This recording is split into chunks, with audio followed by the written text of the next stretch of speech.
Их Монгол улсын хатад бүртээ сэцэн хатан онгод. Аянгат Их Монгол улсын хаттын эдийн хэрэглээний тухай ярьж өгөөч. Бүртээ хатан. Миний ардыг амгалан байлгах гэж нээврэ төрийн ард түмний хүсэл сэтгэлийг нэгэн дор бүтээсэн. Эртэд байсан өслөлийг өгөөй болгож, нийтээр дагах чайгийг шинчилж, аймаглагч засгийг хിവэр нь болгож, ам бултаараа ив нэгдэл дор байхыг анхлан сэдсэн юм. Тус тусдаа дан дангаар байвал зүдэрхийн цагт нэгэн аймаг хөрс дэлхийгээс арчигддаг болохыг бид ухаарсан. Иймээс өргөн удам нутагтаа уйлээ тэнцэтгэн хинээ нэгтгэн сууж байхын чухлыг мэдсэн юм. Олхнууд иргэн тайчууд түмний газар талхлагдан адуу малаа даахаа байсан цаг.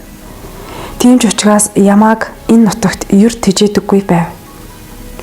Урлах ухаанаар хийсэх тоосыг багасгаж байсан ч гэсэн энэхэн дайны цус түүнийг маллах ард нь өө уламжлал нь тэгтэл цэгцэрч чадаагүй юм.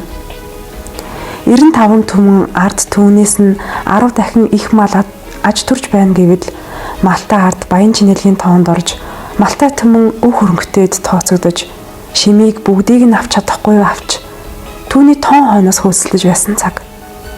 Арвин ихийг хураах хүсэлтэй, адуу малаа арчлуулах хүсэлтэй, бие биеэ боол болгож ахан дүүс эвлэлийг олдоггүй. Амар хань тухыг олдоггүй байлаа.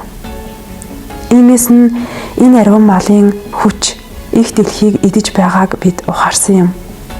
Ирэх цагаар дараалан болж буй зуд нь үүнийг улам тодтгон сануулж байсан. Гараг жилдээ дараалан болох ган ачиг нь байгаль дэлхийн малаа даахгүй хөнөөж байгааг ухаарав. Иймээс бид нэгэн хүмүүн хэдий малтай байж их нутаг ханахыг эрдэмтэй сайдаар судлуулсан. Энэ л хүсэл дээр бид өвлийн 3 сардаа өнтөө байдаг. Зуны 3 сардаа зуншлаг сайтай байдаг. Орхны хөндийг сонгон байж 20 түмтээр хорголох суурин хотыг сэтгсэн. Хожим хар хүмүүсэн цуглаж 8 панзны хот болсон учраас хар хорон болж нэр нь өөрчлөгдсөн. 20 түмэн ард амьдрах хорог гэдэг нэр анх өгч байлаа. Ингэх ах үед ард түмний амьдралыг тэгшлэхийн тулд хим татаасыг төрийн химээгч химт мал байхыг нэгэн иргэн бүр төрд амьдрсныхаа ах үед шагнал болоод татаас өгдөг байхыг жагалсан. Мөн газар нутагт байх малын дээд хязгаарыг тогтоолоо. Зарим нутагт тэжээх малын зүсийг заах гэх маягаар малын тоог нэг хүмүүнтэй нөөцөлж ашиглаж бүрэн чадах үйц адуу малыг төхнөөсөн нь миний эхний үйл болно. Хурсан их мэдлэгт үлгэр туйлс, заншил, ур ухаанууд хураангуйлан байна. Иймээс эцэг өвгдөө сургасан бүхнийг имхэлж, үр хойчид алдас гарахын цагт нь дэм болохын тулд төрийн судар имхэлж тэгшлэг сайдуудыг анхлан бий болгосон. Төр анх удаага өөртөө судар номтой болж байна. Ингэхдээ бүх судрыг зөвхөн монгол хэл дээр байлгахыг зарлагдсан.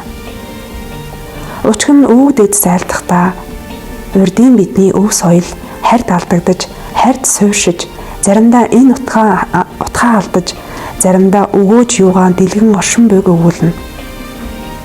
Энэ л учгийг тэгшлэхийн хүсэлд гагц монгол хэл дээр байж монгол түмэн ухаж байг. Хайртанд бүү үзүүл гэсэн зарлигийг анх гаргасан. Монгол ёстод байсан ч буруу сэтгэлтэнд бүү үзүүл хэмээн.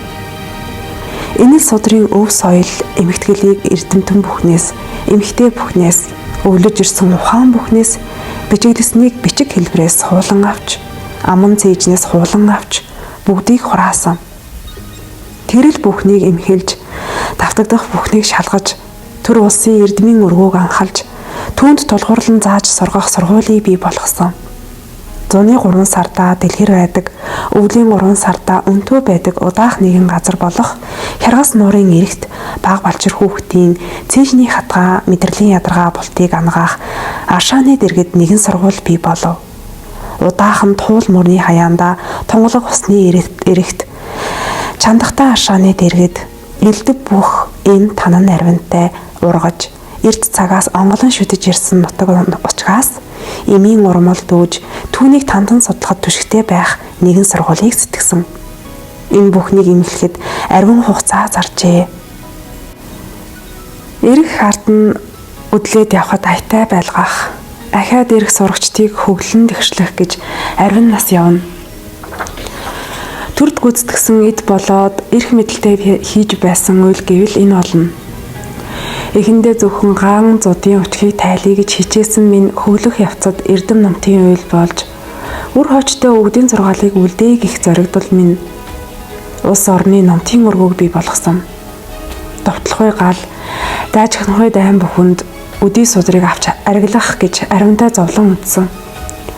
Цуглуулсан бүхнээ шатахыг харна гэдэг тунч бэрх. Алт эрдэнсээс илүү тээд үзэж, алт эрдэнсийн олоод ирсэн учгийг нь ард түмэнд нь өгөөд хариуд нь судар авдаг байсан надад судар маань тэр бүхнээс хэд дахин үнэтэй байсан. Тийм ч учраас би судрын өргөөтэйгөө шарагдаж өгсөн. Тэр үед чийг нь агаар нь доктортай байдаг нар салхинаас хамгаалсан жижиг салхивчтай дөрвөлжин байшинд судрыг хадгалж болдог байсан. Өөрөө дүүртээ судар хийчихээр хөдөлгөөн хоригдоод гарах гэж ядаж байхад хаалга таглаж унсан бүдүүн багныг өргөж дийлээгүй учраас дотор нь хориглож өгсөн хатан болно. Энэ биетээ минь эгээл ижилхэн эрдэмтэд эгээл ижилхэн оюутныг олноор хөнөөсөн. Зүгээртээ нэгэн сургууль шатаасан хэрэг бишээ. Зүг бүрээс ирсэн эрдэмтэд цэцдийг тойлдуулах гэсэн арга ядсан үйл байсан. Эрдмийн охийг нь бүрлэгвэл хүмүүний дурсамж тархийг устгавал бурууд хөдлөхөд амар хялбар болно. Үнэн худлыг дэнслэгч өвгөд мөргөд баймгүй бол үннийг мянгантай худал өгөөр төөрүүлж болно гэдэг утгаар энэ л биеийг минь бүрлэгсэн. Аянгат та эцэг эхийнхээ талаар ярина уу? Бүртээ сэцэн хатан. Их минь суутан хатан. Боржгон отгоос авсан хатан өгшөлтэй бүсгүй. Тэр үеийнхээр бол тайчууд дутаг. Миний ээж боржгон гарвалтай, миний эцэг хонгороод гарвалтай. Хүмүүн бүхэн өвдөглөн байж, үлмийгөө тэнийлхэн гараа тосон байж эцгийн минь үгийг сонсдог байсан эрхэм сэцэн хөвгөн. Ээжийн минь орж ирсэн бүхнийг энэ биеийнх нь алжаал гартал эрхэм биеийнх нь бузар хайралтал ачилж явдаг хүмүүн. Ийм л нутагтай алдартай, нутагтай суутай хүмүүсийн гэрт би төрсөн. Тэдний ачлал буйнаар манай гэрт байх 3 охин, 2 хүүн бултаараа ачлалыг санаж өссөн. Би бээр дундах охин, миний баг охин дүү надаас 9 дүү. Эгч минь бас надаас 9 эгч. Тэр хоёр бас харьд одсон. Аянгат та нарыг багаас ч хатуу ухаанд сургадаг байсан гэсэн та хэдэн орны хэл мэддэг байсан бэ? Бөөртэй хатан. Унших хэрэгтэй гэсэн бүх хэлийг сурсан. Ямар судар, ямар хэлтэй бичсэн тэр бүхнийг уншина. Тэгж байж эртний алдагдсан судрын улбаа байгаа эсхийг тандан мэдэх болно. Тиймээс би төдий эдийг сурна гэж тоолж байсангүй. Миний хэлийг 30 гараад явчихлаа гэж мөргөцөд тоолж байсан гэдэг. Гэтэд би тэр хэлээр гарамгаа сайн ярьдаг бол биш. Ямар таач судар уншихаас хүмүүний өөдөөс ярихтаа бэрхтээ сурсан. Би арвинтай ярамгүй, авир ааш арвинтай хүмүүнтэй ярихаар хэрүүл үүднэ гэд юр ярьдаггүй байсан. Амар хийх юмн дээр мулгуутаад мухар хумсаа мэрээд байхаар дур готно. Тиймээс бичээд үүнийг хий гэсэн хамаагүй дээр. Тэсвэртээ нэг нь хажууд байж өглөөлж байгаад хийнэц би нэг хэлнүү гэхээс олон хэлэх дургүй. Аянгат ээж аав чинь таныг өөр юунд сургасан бэ? Бөөртэй хатан. Эцэг минь намайг хэл сурах суур ухаанд сургасан. Их минь намайг дэгтэй байхад сургасан.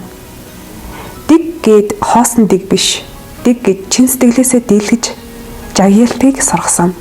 Энэ хоёул дээр би их хатан болсон ч гэсэн нүрээ барлгүй аж төрсөн. Аянгат та угаа хэдэн настайдаа барьсан бэ? Бөөртэй хатан. 14 хавартай да. Өөрөө буухаас өрөөлийн буурлыг үгийг сонсох нь илүү ихтгэлтэй. Буу ярил бүхний үгийг мутарлах зуураа гарцыг олж харна. Буу ярил арвин хэлсэн ч 1-2 л үнэтэй үг байна. Тэр л жимээр явхад үнэт судрыг олж авна. Зарим буурал огт юу ч мэдэмгүй. Зарим нь олон янзын эзэн байна. Чөтгөр байсан ч буултанд суун. Учиг нь алдагдсан бүхэн чөтгөрийн амнаас л тайлагддаг юм. Тийрэн, онгод, савдаг, лус гэж ялгахгүй. Аятай сайхан зоог бэлдээд тухлаг буулгахад ямар ч онгод ариун нүхтэй байна. Тэр бүхнээ зөвдөн чиглүүлээд хүсэж байгаагаа ухуулан ойлгуулахад онгод дээдээс хоосон буцаадаггүй. Аянгат таныг хорлох гэж хідэн удаа оролцсон гэсэн бөөртэй хатан. Намайг хорлох гэж байна уу? Миний судрыг уу гэдгийг ер ялгамгүй. Яагаад намайг хорлох гэхээр өвөд эцгийг хорлож байдаг юм бэ? Намайг хорлох гэхээрээ судрыг хорлоё гэж сэтгэхээс цаашгүй юмнууд ирээд харав гэж би хэлсэн. Харавсан нь хийн байгаа юм бэ? Имхэлж цуглуулсан юм сандаачсан нь олон байна. Алаадах гээд би энэ биедээ ямар ч хуйг зүйлгүй игэл номхон явдаг байсан. Хүссэн газараа намайг устгаараа гэд хүмүүнч дагуулж явж байсангүй. Хорлмоор байвал намайг хурааж төхнүүлж байгаа их судрууд энхэн үрстэй өглүүлэх гэж байгаа миний сэтгэлийн өврөө бүү халт гэсэн босуу. Судрууд руу халтах нь аривантай байсан. Тийм л их өсөрхөөд байвал энэ бие минь мөхөн эцтэй. Чадамгүй байж булхаа царайтай. Аянгат та гадаад харилцааны сайд байсан гэсэн. Бөөртэй хатан. Ариун хилтэйгээд намайг тавьсан. Хүссэндээ суусангүй. Хүмүүний хэлэх үгийг тандах гэж суусан. Уг дуурахгүй ихэмсэг хэрн булт үгийг ухаад учигтай хідэн асуулт асуудаг гээд бусад орны сайдууд ам сайтай. Аривантай сайхан идээлж цайлаа гэд эдэн чунаад л үнэхээр өчөөхөн. Нэгэн усыг төлөөлж ирчгээд сайхан чансан мах үзэсгэлэнтэй хүүхэнд улсаа тавиад байх хүмүүнд би юр дургүй. Аянгат та малын зүсийг зарим газар заасан гэдэг нь ямар учиртай юм бэ? Бөөртэй хатан. Төдий малтай бай гэж төр захирч болдоггүй.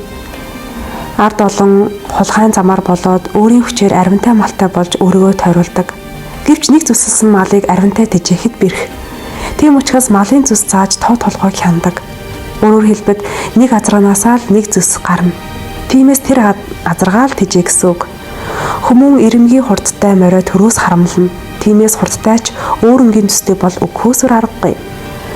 Учир нь баян хүмүүнд адуу ариун байна. Гэтэл ядуу хүмүүнээс баатар гарахаас биш баян хүмүүнээс гарахгүй. Тэгэхээр баатартай морь олж өгөхийн тулд баян хүмүүнээс ядуу хүмүүндээ авч өгнө. Илүүгийн сангаар дутуугаа нөхөн гэдэг чинь энэ. Баян хүмүүн гагц байдаг хүүгээ явуулна уу? Эсвэл ядуу хүмүүний олноос нэгийг нь явуулна уу? Сонгон шүү дээ. Эцэг эхээс эдэн думбсан хөвгүүд төдийл баатарлаг баймгүй. Эрхлэх нархийг сайн сурна. Эцэг эхээс зовлон үзэж би хатуучсан эрсэл жинхэнэ Монгол зэрэг байж дэлхийг номготгож чадсан. Аянгат та нар голдуу зүүн зүгт амьдарч байсан тэр нутгийн малын талаар яриач. Бөөртэй хатан. Тэр үе 5 хошуу мал нь бултаараа баян байвал баян байна. Тиймээс тэмээ хүртэл аж төрнө. Гэвч тэмээ тэнд ер таргалж чадамгүй. Ноос нь хуулраад бие нь халцраад байна. Ямаа ариун бол газар сэндилээд байна. Үхэр бол өвөлдөө ташуур салхи ихтэй тул хүч алдаад байгаа ялтай. Ялангуяа ямаа бэлдсэн газрын тачирхан үсийг идэхэд бэрхтээ. Тиймээс хонь адуул бэлчээсэн нь дээр. Уул хасга ихтэй тул нам нуруутай хонь ер бэлчихгүй. Хол нүүдэл даахгүй тул хоньыг өсгөлөн биетэй өөх махтай байлгахыг анхаарна. Тиймээс малын сурыг нь тижээхийг оролдоно. Туу, сэлэнг, ханхайн энэ бүсэд ямар ч мал өснө.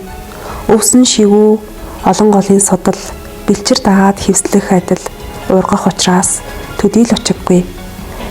Гагц тэр мал бүхний үс ноос бүгдийг бүрэнтэй ашиглаж байхад болно. Тэр цагт сүр хүчний бэлэгдэл болж адуу гарамтай тоож бусад малыг тэжээл төдий малдаг байсан тул тэнцвэр алдагдсан. Тэнгэрлэг амтан гэдэг жаягаараа морио идэх биш өтлүүлж лөхүүлдэг байлаа. Монгол хүмүүн өвдөөгүй бол адууны мах идэмгүй. Өвдөөд яс ангийнхын цагт л идэнэ. Энэ жаягаараа байгаад байна гэвэл нутаггүй болно. Тиймээс тэнцвэрийн тогтоох гэж малын тоо хэдий хүмүүн байгааг тэгшлэх учиг гарсан. Бутаахан үдгүн дайнд бас морд гаргах тоо байсан уу? Бөөртэй хатан. Тэр тоог би биеэр мэдэж байсан. Ганц удаатай газраас цөөн адуу аавна. ядуу хүмүүнээс хэдийг, баян алиас хэдийг гэдгийг. Энэ нь мөрөгдөд таалагдахгүй. Тэд хэдий мөргөн цэцэнж авир ихтэй өөрийгөө цэцэн бусдыг тэнэг гэж бодно. Нэг тэгж харалсан тарих юр гээрдэггүй юм. Мөргөд бол үг сонсдоггүй, өөрийн үгийг сонсох гээд байна. Бурууж байсан хамаагүй. Мэрэгдүүд нь эрт цагт мөргөдөөс эрдэмтэн номтуудаас бүрдэж байсан аймаг. Тиймээс тархин нэргсэн, буруудаа хөтлөгдсөн хідэн мөргөд тэр аймгийг төвхнүүлж байсан. Зөвөө ухаагүй зүйлгийг сэтгсэн. Хоосон цэцэрхийд сурчсан, үг сонсохгүй, дуулууртай байж чаддаггүй дээ. Үг сонсохын тулд эдэр залууд нь баг балчаарт нь хэлж байж өвгөд эцгийг нь барьж авсан юм шүү дээ. Будаахан удгун худалдаа намын талаар бүртээ хатан. Дайны цагт 8 байсангүй, 50 цагт байдаг юм. Сүүлд намайг эмгэн байхад байсан. Гэхдээ би худалдаа намаа юр сонирхохгүй. Тэрийг нь эзэн хааны баг хатанд туршдагна. Худалдаа намаа хийхэд засаг жаяг хэрэгтэй. Өртөөлөн буух жим хэрэгтэй. Энэ бүхнийг Есүс хатан засаглаж байсан. Зам дагаад дураараа худалдааны жим тосож болохгүй. Учир нь ардын ойролцоо арвинтай хүмүүн цугларна. Зарим газар бартаатай гэд хүмүүн юр очихгүй бол жинчид ядарна. Тэр бүгдийг тэгж байлгахад төрөөс зүтгэх хэрэгтэй. Ард байдаггүй юм гэхэд өртөө буудал байлгах хэрэгтэй. Жинчдээс гадна Монгол цэргүүд хил дуулах гээд ирэн шүү дээ. Аянгат таны эргэн тойронд ямар туслах хатад байсан бэ? Та ботоохон хатны талаар хэлж өгөөч. Бүртээ хатан. Миний мэдэлд 9 урлагийн их хатад байна. Түүн дээр нэмж ойн төмтийг ахалж байсан ботоохон хатныг дэрэгдээ авсан. Учир нь эр нөхөр нь аян дайнд мордсон байхад ард түмнээ төвшдгөгч хаттын нөмөр их хэлээ. Мөн урууж шарвахыг, эзний үгнээс мултрахыг ачхын тулд хаттыг дэрэгдээ байлгах учигтай. Энэ жишгээр 15 хатныг дэрэгдээ байлгана.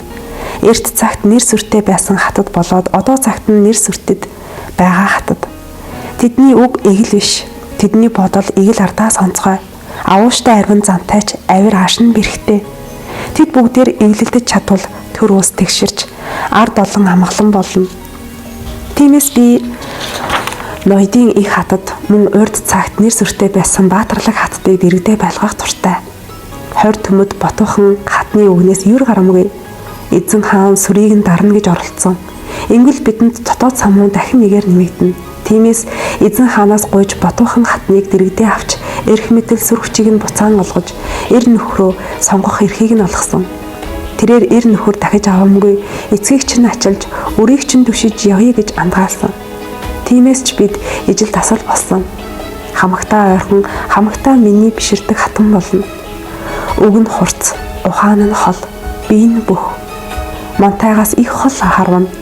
Мантайгаас их хүч байна. Түүнтэй бэлгүүтэй хүртэл бүх байралдаж унаж байсан шүү. Мих ихтэй учраас ямар ч бүдүүн бүхийг унгаадаг байсан. Биеэр бол надаас нам жижиг.